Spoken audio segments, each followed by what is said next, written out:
Hello दोस्तों, नमस्कार। आज हम बात करेंगे संविधान संशोधन के बारे में, कॉन्स्टिट्यूशनल अमेंडमेंट के बारे में। ये वीडियो जो है इम्पोर्टेंट है, रीजन्स यहाँ से जो है एक क्वेश्चन करीब करीब बन ही जाता है। और ये वीडियो जो है यूपीपीसीएस प्री 2024 के लिए मोस्ट इम्पोर्टेंट है। ठीक, ये वीडियो हम कह सकते हैं कि केवल रिवीजन सीरीज है। ठीक है ना।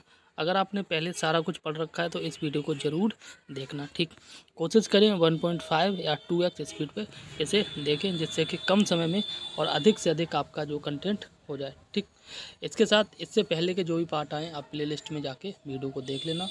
और आज हम बात करते हैं बिना किसी इधर उधर की बातों के। ठीक, तो यहाँ पर पहला क्वेश्चन जो कह रहा है, ये कह रहा है संविधान संशोधन का प्रावधान जो किस अनुच्छेद के तहत जोड़ा गया है, यानी कि कह सकते हैं किस अनुच्छेद में जो है संविधान संशोधन की बात की गई है। तो ये बात की गई 368 अनुच्छेद में। ठीक, नेक्स्ट क्वेश्चन कह रहा है भारतीय संविधान में संशोधन के लिए संसद के किस सदन में विधेयक लाया जा सकता है। ये जो है लोकसभा में या राज्यसभा में कहीं भी लाया जा सकता है। कहने का मतलब है अगर संविधान में संशोधन करना है तो जब विधेयक लाना है तो या तो पहले आप लोकसभा में ले आए या फिर आप जो है पहले राज्यसभा में ले आए। ठीक, अगर पहले लोकसभा में आए फिर राज्यसभा में जाएगा, उसके बाद राष्ट्रपति के पास। ठीक, या फिर जो है आपका पहले राज्यसभा में आया फिर लोकसभा में जाएगा, उसके बाद जो है राष्ट्रपति के पास जाएगा। राष्ट्रपति जब हस्ताक्षर कर देगा उसके बाद जो है ये मतलब जो विधेयक होता है वह कानून बन जाता है। ठीक, आगे बात की जा रही है कि किस संविधान संशोधन अध्ययन को जो है लघु संविधान कहते हैं। तो ये आपको पता है 42वां संविधान संशोधन को लघु संविधान कहते हैं और ये 1976 में किया गया था। ठीक है ना। इसमें जो कई एक प्रावधानों को संशोधन किया गया था, इसके कारण जो है 42वां संविधान संशोधन 1976 को लघु संविधान की संज्ञा दी गई है। ठीक, आगे बात की जा रही है साधारण बहुमत से संशोधित किए जाने वाले कुछ उपबंध के बारे में। ठीक, जैसे अनुच्छेद 2, 3 और 4 में बात करें तो इसमें जो है संसद को विधि द्वारा यह अधिकार देते हैं कि वह भारतीय संघ में नए राज्यों को शामिल कर सके तथा राज्यों की सीमा परिवर्तन के द्वारा जो नए राज्यों का निर्माण कर सके। ठीक, आगे बात की जा रही है अनुच्छेद 75, 97, 125, 165, 5 तथा 221 2 द्वितीय अनुसूची में जो परिवर्तित की अनुमति देते हैं। ठीक, वहीं बात करें अनुच्छेद 105 3 में तो संसद द्वारा पारित किए जाने पर संसदीय विशेषाधिकारों की व्यवस्था की बात करता है। और अनुच्छेद 106 में बात करें तो इसमें जो है संसद के द्वारा पारित किए जाने पर संसद सदस्यों के वेतन एवं भत्ते की व्यवस्था की बात की गई है। ठीक, इसी प्रकार से आगे बात करते हैं अनुच्छेद 120 के बारे में, 120 2 के बारे में। तो इसमें जो संसद द्वारा किसी नई व्यवस्था के न किए जाने पर जो 15 वर्षों के उपरांत जो अंग्रेजी को, ठीक है ना, संसदीय भाषा के रूप में छोड़ने की अनुमति की व्यवस्था की गई है। ठीक, आगे बात करते हैं अनुच्छेद 124 1 के अंतर्गत। इसमें जो बात की गई है इसमें यह व्यवस्था है कि संसद द्वारा किसी व्यवस्था के न होने तक जो है उच्चतम न्यायालय यानी कि सुप्रीम कोर्ट में 7 न्यायाधीश होंगे। और आगे अनुच्छेद 135 में बात की गई है संसद को सर्वोच्च न्यायालय के अधिकार क्षेत्र में परिवर्तन करने की शक्ति देता है। ठीक, अनुच्छेद 169 1 में बात की गई है कुछ शर्तों के साथ जो विधान परिषदों को भंग करने की व्यवस्था करता है। ठीक, अनुच्छेद 169 1 में। एंड आगे बात करें अनुच्छेद 239 में तो 239 में जो है बात की गई है संघ राज्य क्षेत्रों, इसको बोलते हैं यूटी और I can say union territories के मंत्रिपरिषद का सृजन करता है। ठीक, आगे बात की जा रही है दिल्ली राष्ट्रीय राजधानी क्षेत्र एनसीआर किस संविधान संशोधन के द्वारा जो है बना। ठीक है ना। ये 69वां संविधान संशोधन 1991 में किया गया था, 1991 में, तब जो है दिल्ली को एनसीआर बना दिया गया। ठीक, आगे बात की जा रही है 99वां संविधान संशोधन विधेयक किसी से संबंधित है। ठीक है ना। और इसका जो संबंध है राष्ट्रीय न्यायिक नियुक्ति आयोग के गठन से संबंधित है। वहीं बात करें भारतीय संविधान में जो 9वीं अनुसूची कब जोड़ी गई। भारतीय संविधान में 9वीं अनुसूची जो है प्रथम संविधान संशोधन 1951 के द्वारा जोड़ी गई थी और इसका संबंध जो है भूमि सुधार से है। ठीक, भूमि सुधार से है। ठीक, इसी प्रकार से आगे बात की जा रही है। एंड आगे बात कर रहा है 86वें संविधान संशोधन 2003 में द्वारा जो है शिक्षा के अधिकार से संबंधित है। और इसमें जो है अनुच्छेद 21A में यह प्रावधान किया गया था कि 6 से 14 साल के जो बच्चे हैं इनको जो है मौलिक शिक्षा का मौलिक अधिकार होगा और निःशुल्क शिक्षा का मौलिक अधिकार होगा। ठीक, आगे बात की जा रही है संविधान का 86वां संविधान संशोधन संबंधित है। ठीक, जो अभी अभी ने बताया तो भैया 6 से 14 वर्ष के बच्चों को निःशुल्क एवं अनिवार्य शिक्षा से संबंधित है। विधानसभा और लोकसभा के निर्वाचित सदस्य के दल बदल पर जो है 52वां संविधान संशोधन प्रतिबंध किया गया था। ठीक, जो जैसे मान लो कोई पार्टी है बी पार्टी से कोई ए नेता चुन के आया, ठीक है ना, नेता चुनने के बाद और इस नेता ने लालच में आके सी पार्टी को बाद में चुन लिया। ठीक है, आज के से कि सी पार्टी में जो है यह नेता चला गया और निर्वाचित हुआ था बी पार्टी से, ठीक है ना, बाद में यह नेता सी पार्टी में चला गया, ठीक है ना। तो इस प्रकार के निषेध करने के लिए, इस प्रकार की प्रतिक्रिया को निषेध करने के लिए जो है आपका 52वां संविधान संशोधन किया गया था और इसके तहत जो है 10वीं अनुसूची को जोड़ा गया था, ठीक है ना। और जिसमें ये बात कही गई थी कि दल बदल जो है कोई भी इंडिविजुअल पर्सन नहीं कर सकता। अगर दल बदल करना है तो जो है आप कुछ एक सीट के साथ या कह सकते हैं कुछ एक सांसदों के साथ या विधेयक, जैसे विधानसभा में हो रहा है, राज्य स्तर पे हो रहा है तो विधेयकों जो विधायक होते हैं उनके कुछ एक के साथ जा सकते हैं, ठीक है, जैसे 15-20 के साथ जा सकते हैं, लेकिन एक एक करके मतलब कोई सिंगल व्यक्ति नहीं दल बदल कर सकता है। ठीक, आगे बात की जा रही है भारतीय संविधान का 79वां संशोधन संबंधित है या 79वां संविधान संशोधन संबंधित है और लोकसभा तथा राज्य विधानसभाओं में अनुसूचित जातियों तथा अनुसूचित जनजातियों के आरक्षण से संबंधित है और वर्ष 1951 में जो है प्रथम संविधान संशोधन किससे संबंधित था। ठीक, जो 1951 में प्रथम संविधान संशोधन किया गया था, आपको पता है, भूमि सुधार से संबंधित था। ठीक है, आगे बात की जा रही है संसद के दोनों सदनों द्वारा जो अलग अलग विशेष बहुमत, इसको बोलते हैं स्पेशल मेजोरिटी, से किस विधेयक का पारित होना आवश्यक है। इसका जो है ये है संविधान संशोधन विधेयक पारित होना आवश्यक। ठीक, आगे बात करते हैं सर्वोच्च न्यायालय, इसको बोलेंगे सुप्रीम कोर्ट ने गोलकनाथ बनाम पंजाब राज्य विवाद में जो सर्वप्रथम संसद की संविधान संशोधन शक्ति को सीमित किया। ठीक, नेक्स्ट क्वेश्चन कह रहा है भारतीय संविधान के भारतीय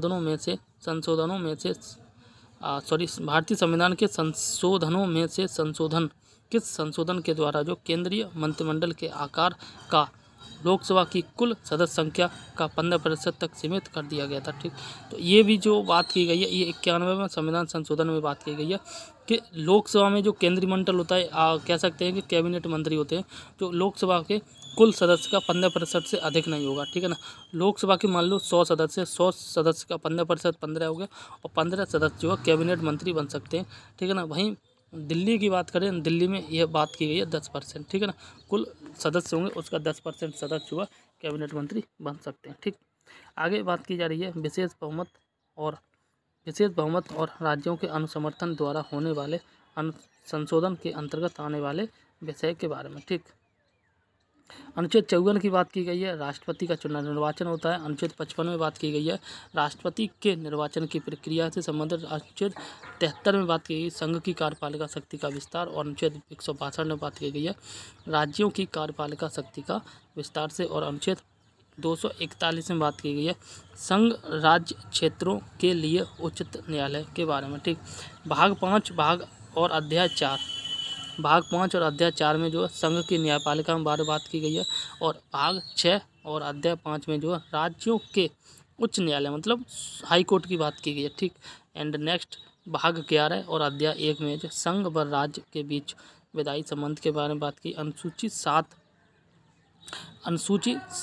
की किसी अनुसूची जिसमें संघ सूची, राजसूची और समवर्ती सूची में संशोधन जो है किया गया। ठीक, आगे बात की संसद में राज्यों का प्रतिनिधित्व अनुसूची 4 में बात की गई है। ठीक है ना, और स्वयं अनुच्छेद जो है 368 है जिसमें जो संविधान संशोधन की प्रक्रिया के बारे में बात की गई है। ठीक, अब देखते हैं विविध मिसलिनियस टॉपिक। ठीक है ना, जो भी इम्पोर्टेंट टॉपिक थे वो हम सब कवर कर चुके हैं।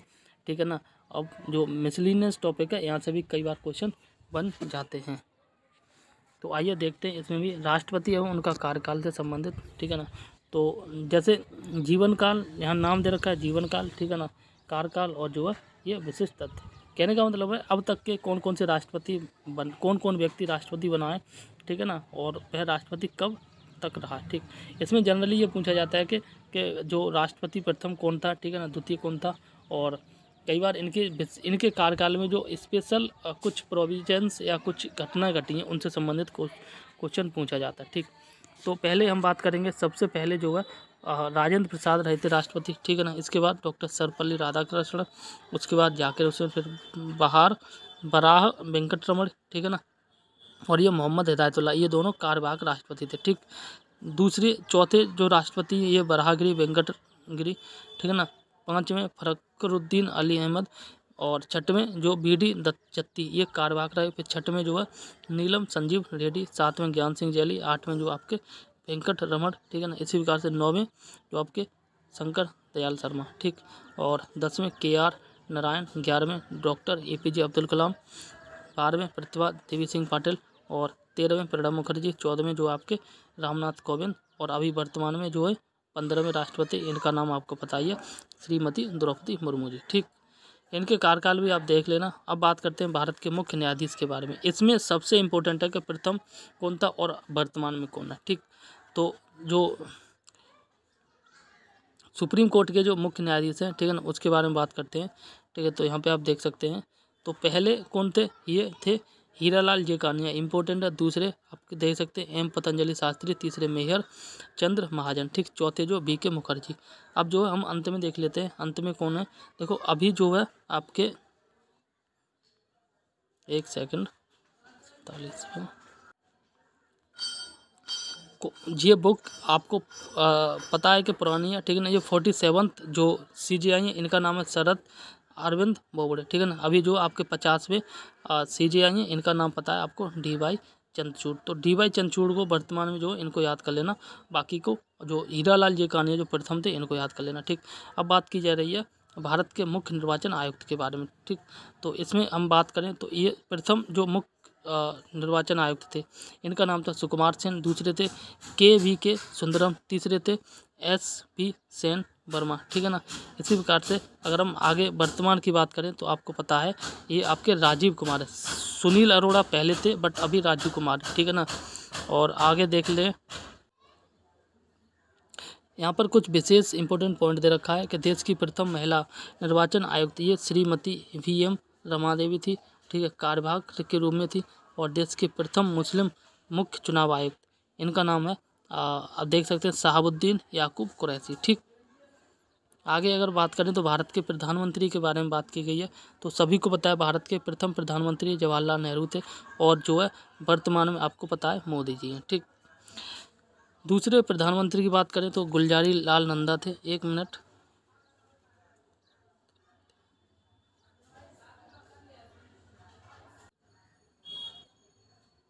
देखो यहाँ पे बात की जा रही है भारत के प्रथम जवाहरलाल नेहरू थे, ठीक। दूसरे यहाँ पर जो क्रम के रूप में जो गुलजारी लाल नंदा थे क्रम में दूसरे थे, लेकिन ये जो कार्यवाहक प्रधानमंत्री थे, ठीक।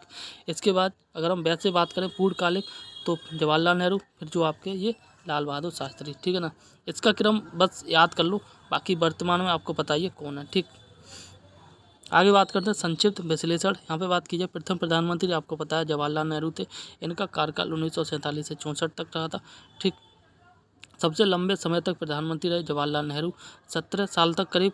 एंड वही बात करें सबसे छोटा कार्यकाल अटल बिहारी वाजपेयी तक का था, 17 दिन तक, ठीक है ना। 17 साल और सबसे अधिक 17 साल, सबसे अधिक जो है 17 दिन, आराम से याद कर लेना, ठीक। कार्यवाहक प्रधानमंत्री गुलजारी लाल नंदा थे प्रथम, ठीक। और ये 2 बार रहे कार्यवाहक प्रधानमंत्री के रूप में, 1964 में और 1966 में, ठीक। बाकी आगे देख लेते हैं। एक से अधिक बार प्रधानमंत्री रहे जवाहरलाल नेहरू, 3 बार प्रधानमंत्री बने। इंदिरा गांधी 3 बार प्रधानमंत्री बने। अटल बिहारी वाजपेयी 3 बार, ठीक। और डॉक्टर मनमोहन सिंह 2 बार, और नरेंद्र मोदी अब तक 2 बार, ठीक।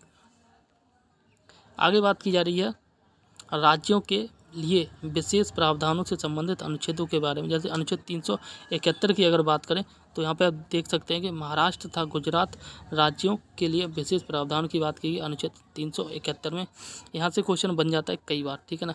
अनुच्छेद 300A में बात की गई है नागालैंड के राज्यों के लिए विशेष प्रावधान, ठीक है। अनुच्छेद 371B में बात की गई असम के बारे में, ठीक है ना। और अनुच्छेद 371C में बात की गई मणिपुर राज्य के लिए विशेष प्रावधान। भाई आगे बात करें अनुच्छेद 371D में, तो इसमें जो है आंध्र प्रदेश राज्य तथा तेलंगाना राज्य के लिए विशेष प्रावधानों की बात की गई है। अनुच्छेद 371E में बात की गई है आंध्र प्रदेश में केंद्रीय विश्वविद्यालय की स्थापना से संबंधित। F में बात की गई है सिक्किम राज्य के लिए विशेष प्रावधान। और G अनुच्छेद 371 जी में बात की गई मिजोरम राज्य के लिए विशेष प्रावधानों के बारे में, और 371 एच में जो है अरुणाचल प्रदेश राज्य के लिए विशेष प्रावधान की बात की गई है। ठीक, इसी प्रकार से आगे बात करें तो अनुच्छेद 371 आई में बात की गई है गोवा राज्य के लिए विशेष प्रावधान, और अनुच्छेद 371 जे में बात की कर्नाटक राज्य के लिए विशेष प्रावधान के बारे में। ठीक,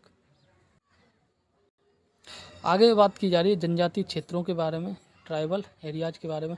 जैसे बात करें असम, तो असम में जो है कौन कौन सी जनजातियाँ, ठीक है ना, तो इसमें जो है दीमा हसाओ जिला, पूर्व नाम इसका था उत्तरी कछार पहाड़ी जिला, इसमें जो है आपकी जनजातियाँ रहती हैं। ठीक, कार्बी जिला में रहती हैं, और आंगलांग जिला और बोडोलैंड प्रदेश में भी जो असम के क्षेत्र है इसमें जनजातियाँ रहती हैं। भाई मेघालय में देख ले खासी पहाड़ी जिला, जयंतिया, खासी जयंतिया, गारो खासी जयंतिया पता ही है जिलाएँ, और यहाँ पे सेम नाम से सेम जनजातियाँ रहती हैं, गारो खासी जयंतिया जनजातियाँ रहती हैं। ठीक, त्रिपुरा की बात करें, त्रिपुरा जनजाति क्षेत्र जिला में जनजातियाँ रहती हैं, और वहीं बात करें मिजोरम में, तो मिजोरम में जो चकमा और जो है मारा जिला में आपकी जनजातियाँ रहती है। अब बात करते हैं राष्ट्र अध्यक्षों एवं राष्ट्र शासनाध्यक्षों के निवास स्थल के बारे में। ठीक है ना, यहाँ से कई बार क्वेश्चन बन जाता है, बट बहुत ज़्यादा क्वेश्चन नहीं बनते। ठीक, जैसे बात करें क्रेमलिन की बात करें, ये जो है भवन है, ठीक है ना, और इसमें रहता कौन है। ठीक, कह सकते हैं किस देश का राष्ट्रपति या प्रधानमंत्री रहता है। क्रेमलिन भवन में ये जो है रूस का राष्ट्रपति रहता है, या कह सकते हैं रूस के राष्ट्रपति के भवन को जो क्रेमलिन कहते हैं। ठीक, और ये मास्को में स्थित है। वहीं बात करें 24 सक्सेस ड्राइव, ये प्रधानमंत्री कनाडा में रहते हैं। ठीक है ना, और भारत के राष्ट्रपति को राष्ट्रपति भवन कहते हैं। और बात करें प्रधानमंत्री, ब्रिटेन के प्रधानमंत्री को ये 10 डाउनिंग स्ट्रीट बोलते हैं। ठीक है ना, बात करें इटली के राष्ट्रपति को, तो ये इटली के राष्ट्रपति जो क्रिवेरिनल पैलेस में रहते हैं। और आगे राष्ट्रपति मैक्सिको के ये लॉस पिनोस में रहते हैं। ठीक, लॉस पिनोस में रहते हैं। इसी प्रकार से आगे बात करें तो आगे बात की जा रही है राष्ट्रपति आयरलैंड, तो आयरलैंड के राष्ट्रपति अरास एन बास्तारेन में रहते हैं। ठीक, और प्रधानमंत्री स्पेन के ये पेलोसियो डिला मोनक्लो में रहते हैं। ठीक, ब्रिटेन की महारानी जो है बकिंघम पैलेस में रहती हैं, और जर्मनी की चांसलर फेडरल चांसलर में रहती हैं। ठीक, इसी प्रकार से राष्ट्रपति इंडोनेशिया के ये जो मरडेका पैलेस में रहते हैं, और पाकिस्तान के राष्ट्रपति जो है एवान ए सदर में रहते हैं, और नेपाल के नरेश, ठीक है ना, इनका जो निवास स्थान है इसको बोलते हैं नारायण हेती। ठीक, इसी प्रकार से राष्ट्रपति पुर्तगाल के ये जो है आपके पुर्तगाल के राष्ट्रपति आपके पेलोसियो डिवेलस में रहते हैं। ठीक, आगे बात करें तो आगे हम देख सकते हैं प्रधानमंत्री ऑस्ट्रेलिया के ये रहते हैं आपके द लॉज में। नरेश बेल्जियम के ये रहते हैं चैट्रियू डी लाचेन। राष्ट्रपति दक्षिण कोरिया के ये रहते हैं ब्लू हाउस में। एंड राष्ट्रपति अमेरिका के ये रहते हैं व्हाइट हाउस में। ठीक है ना, और फ्रांस के राष्ट्रपति ये रहते हैं एलसी पैलेस में। ठीक है ना, और जनरली राष्ट्रपति भवन जो ना उनके देश की राजधानी में स्थित है। ठीक, अब बात करते हैं निकाय के बारे में। ठीक, तो यहाँ देख सकते हैं रेगुलेटरी बॉडीज़ के बारे में। जैसे बात करें बीमा विनियामक एवं विकास प्राधिकरण, इसको बोलते हैं इरडा। ठीक है ना, IRDA, इसकी स्थापना वर्ष 1992 और बीमा क्षेत्र से संबंधित है। आगे बात करें भारतीय प्रतिभूति एवं विनिमय बोर्ड, ठीक सेबी बोलते हैं, इसकी स्थापना 1992 में हुई। ठीक है ना, और जो है शेयर बाजार से संबंधित है। ठीक, वही बात करें भारतीय स्पर्धा आयोग की, इसकी स्थापना 2003 में हुई, और इसका संबंध जो व्यापार प्रबंधन से है। ठीक, आगे बात करें ट्राई के बारे में, जो भारतीय दूरसंचार विनियामक प्राधिकरण, इस स्थापना 1997 में हुई, इसका संबंध दूरसंचार से है। ठीक, पेट्रोलियम एवं प्राकृतिक गैस नियामक बोर्ड से संबंधित है, इसकी स्थापना 2006 में हुई, और इसका जो संबंध है पेट्रोलियम प्राकृतिक से संबंधित है, यानी कि पेट्रोल से है। ठीक, केंद्रीय विद्युत विनियामक आयोग का स्थापना 2003 में, इसका संबंध जो है आपका विद्युत से। ठीक, परमाणु ऊर्जा नियामक बोर्ड की स्थापना 1983 में हुई, और परमाणु ऊर्जा से संबंधित है। एंड आगे बात करें पेंशन निधि नियामक एवं विकास प्राधिकरण, इसका संबंध 2003 से है। ठीक, कह सकते हैं इसकी स्थापना 2003 में हुई, और इसका जो संबंध है पेंशन से। ठीक, हाउस रेगुलेटरी अथॉरिटी का संबंध जो आवास से, और 2016 में स्थापना हुई, और प्रसार भारती की स्थापना 1997 में हुई थी, और इसका संबंध रेडियो एवं दूरसंचार से है। ठीक, आगे बात करें तो देश के अर्धसैनिक और सुरक्षा बल के बारे में, यहाँ भी देख सकते हैं। ठीक है ना, यहाँ से भी कई बार क्वेश्चन बन जाते हैं। जैसे बात करें ITBP की, इंडियन तिब्बत बॉर्डर पुलिस, ठीक है ना, भारतीय तिब्बत सीमा पुलिस। तो इसकी स्थापना जो है 1962 में हुई और इसका हेडक्वार्टर नई दिल्ली में, और इसका उद्देश्य जो है भारत तिब्बत सीमा की निगरानी करना है, ठीक। असम राइफल्स की स्थापना 1835 में हुई और मुख्यालय शिलोंग में असम में है, ठीक है ना, और इसका उद्देश्य है जो पूर्वोत्तर की सुरक्षा करना, ठीक, नॉर्थ ईस्ट रीजन की सुरक्षा करना। सीआरपीएफ की स्थापना 1939 में हुई, नई दिल्ली हेडक्वार्टर है, आंतरिक सुरक्षा करना है। और आरएएफ इसको बोलते हैं त्वरित कार्रवाई बल, ठीक है ना, तो इसकी स्थापना 1992 में हुई, ठीक, और नई दिल्ली में हेडक्वार्टर है और सांप्रदायिक दंगा नियंत्रण से संबंधित है, ठीक। एसएसबी सीमा सुरक्षा सशस्त्र सीमा बल, तो इसकी स्थापना 1963 में हुई, नई दिल्ली हेडक्वार्टर, अंतर्राष्ट्रीय सीमा की सुरक्षा करना। और बीएसएफ की बात करें सीमा सुरक्षा बल, इसकी स्थापना 1965 में हुई, नई दिल्ली में इसका मुख्यालय, और भारत नेपाल सीमा की सुरक्षा करना, ठीक। आगे बात करें केंद्रीय औद्योगिक सुरक्षा बल सीआईएसएफ, ठीक है ना, 1969 में स्थापना हुई एंड नई दिल्ली इसका हेडक्वार्टर, और पीएसयूज की सीमा करना, ठीक। पब्लिक सेक्टर के जो ऑर्गेनाइजेशन होते हैं इनकी जो है सुरक्षा करता है कौन, सीआईएसएफ। जैसे आपने मेट्रो में देखा होगा तो वहाँ पे सीआईएसएफ के ही जवान देखने को मिलते हैं, ठीक। आगे बात करें तो यहाँ देख सकते हैं राष्ट्रीय सुरक्षा गार्ड एनएसजी 1994 में स्थापना हुई इंदिरा गांधी की हत्या के बाद, ठीक है ना, और नई दिल्ली इसका हेडक्वार्टर, और देश में आंतरिक आतंकवादी हमलों से निपटने के लिए, ठीक। आगे बात करें होमगार्ड की, तो इसकी स्थापना जो 1940 में हुई, नागरिक अशांति और सांप्रदायिक नियंत्रित करने के लिए।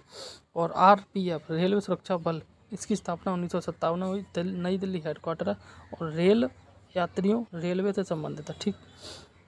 आगे बात करें एसपीजी की विशेष सुरक्षा बल, ठीक है ना, तो विशेष सुरक्षा बल 1988 में स्थापना हुई और नई दिल्ली में इसका जो है हेडक्वार्टर, और इसकी जो ये लोग सुरक्षा करते हैं प्रधानमंत्री, पूर्व प्रधानमंत्री तथा राष्ट्रपति की सुरक्षा करते हैं।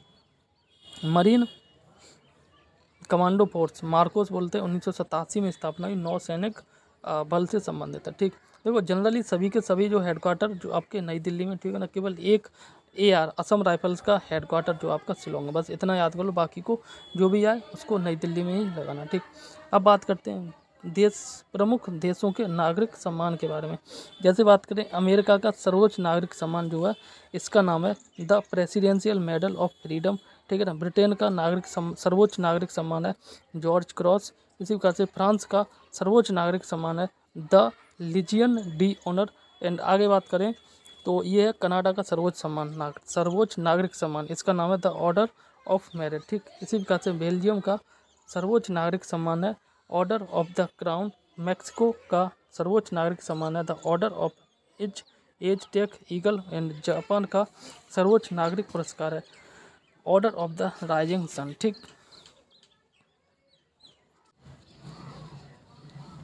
आगे बात करते हैं और आगे बात की जा रही है प्रमुख संस्थाओं के सदस्य संख्या, ठीक है ना। जैसे बात करें संविधान सभा जब गठन किया गया था तो उस समय इसके कुल सदस्य 389 थे, 389 थे, ठीक। इसी प्रकार से बात करें लोकसभा में अधिकतम संख्या तो ये 552 होती है, ठीक। 530 प्लस 20, 530 राज्यों से, 20 केंद्र शासित प्रदेशों से, 2 जो है राष्ट्रपति द्वारा मनोनीत किए जाते हैं और इन 2 को अब खत्म कर दिया गया, ठीक। तो 552 की जगह अब 550 रह गए, ठीक। इसी प्रकार से जो है राज्यसभा के अधिकतम सदस्य की संख्या की बात करें तो 250 है, ठीक। विधानसभा के अधिकतम सदस्य संख्या 500 है और अधिकतम विधानसभा की 500, ठीक, और न्यूनतम विधानसभा की संख्या 60 है, ठीक। कहीं कहीं जो है 60 की जगह 40 या कम भी है, वो एक अपवाद देखने को मिलता है, ठीक। 60 से कम सदस्य संख्या वाली विधानसभाएं, जैसे गोवा की बात करें तो गोवा में 40 सीटें हैं, ठीक, और मिजोरम में 40 सीटें, सिक्किम में 32 सीटें, पुदुचेरी में 30 सीटें, ठीक। इसी प्रकार से विधान परिषद की बात करें तो विधान परिषद में जो राज्य विधान सभा के सदस्य के 1/3 होती है, ठीक। आगे बात करें विधान परिषद, ठीक है ना, न्यूनतम सदस्य संख्या 40 विधान परिषदों वाले राज्यों में, जिसमें आपका उत्तर प्रदेश, बिहार, महाराष्ट्र, आंध्र प्रदेश, तेलंगाना और कर्नाटक, ठीक। आगे बात की जाए तो उच्चतम न्यायालय में कुल न्यायाधीशों की संख्या अभी 34 है। जो सुप्रीम कोर्ट है इसमें न्यायाधीशों की संख्या 34 है, ठीक है ना।